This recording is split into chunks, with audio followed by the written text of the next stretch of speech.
As a trustee, it's important that you understand, support, and are guided by the school's foundational principles, its vision, mission, and values, and are able to expound on them publicly, as this is central to building the school's reputation for integrity. Boards, not just international schools, but all boards, often talk about the 3 Ds for trustees, and in this video, we explore the 3 Ds, or the 3 duties of governance.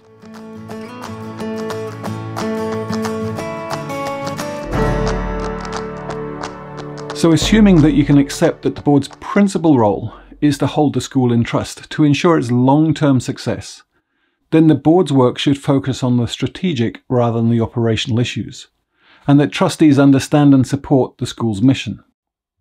Well, maybe just stop and think about that for a moment. If you don't agree with these principles of governance, then you're saying that trustees should be involved maybe more in the day-to-day operational issues of management. That's an employee of the school.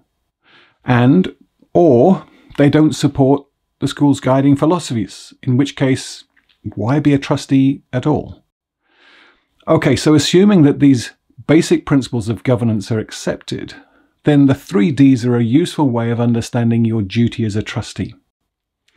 The duty of care, the duty of loyalty, the duty of obedience. But exactly what do these mean? Because they sound a little bit scary.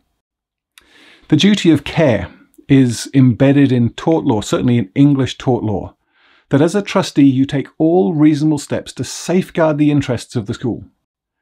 Actually, all 3 duties have their foundations in law dating back almost 100 years. Your duty of care is to take all reasonable steps to avoid behaviours or omissions that may lead to unreasonable harm or loss, and to ensure the prudent use of finances, resources, and people. This means that you need to be diligent in your work on the board by carefully reading reports and properly researching before making decisions that affect the school. Perhaps the easiest way of thinking of the duty of care is to imagine a scenario that goes wrong, and having to face the parents, or perhaps even a court, and justify the steps and decisions that were taken at the time. While everyone understands the benefit of hindsight, breach of the duty of care would arise when you didn't take prudent measures to safeguard the interests of the school. Again, not all of these steps may be actually yours to do as a board, but you do have a duty to interrogate policy and monitor practice to ensure that they are conducted thoroughly. You could pick any number of examples, but say, for example, a new hired teacher turns out to have a criminal record as a paedophile. You can imagine the parental pressure in the community asking, how did this happen? Now, the job of checking references and doing the due diligence on teacher applications is not the function of the board. It's not your job. But you do have the responsibility to ensure that the policies are in place to guide the background checks. And you can ask for metrics on effectiveness without getting into the detail of the confidential references themselves. The important thing here, and with any similar type of scenario, by shining a light on the importance of the policy and the metrics, it's likely to result in a more rigorous process that becomes embedded in the culture and the administration and leadership of the school. Does this mean that someone couldn't fall through the cracks? Mistakes can't be made? Of course not. But you've fulfilled your duty of care as a trustee in taking all prudent steps to safeguard the welfare of the school and the children. Duty of loyalty means that you're loyal to the school and its long-term success above your own interests. This can be difficult at times because we may feel an obligation towards certain people or groups, particularly those we feel indebted to through elections or appointments.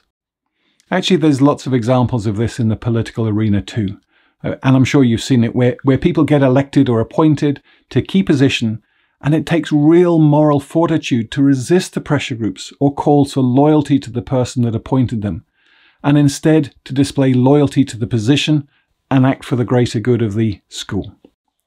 As a trustee, this means that while you may have been elected through a strong representation of a certain group, your job as a trustee is not to be advocating for that group, but to be championing the long-term success of the school.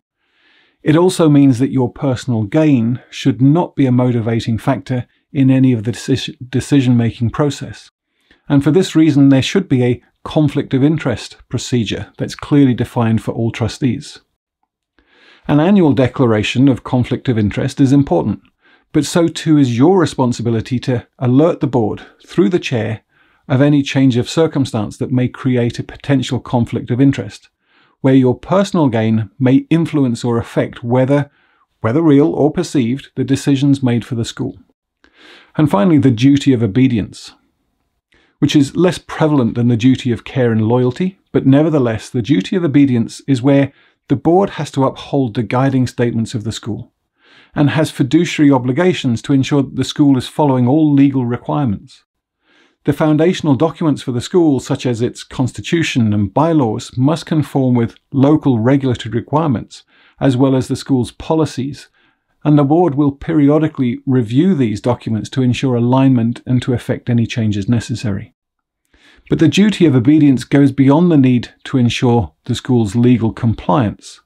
It means being faithful to the school's mission, vision, and values. Of course, you have to use your own balanced judgment as to how the school can best achieve its mission, yet still the board can't deviate from the spirit and intent of that mission. How do the three duties, the duty of care, the duty of loyalty, and the duty of obedience, resonate with you? What are the implications, and how do you think you might want to do things differently? Take a minute or two just to jot down some ideas that might help keep these duties in mind for everyday board meetings.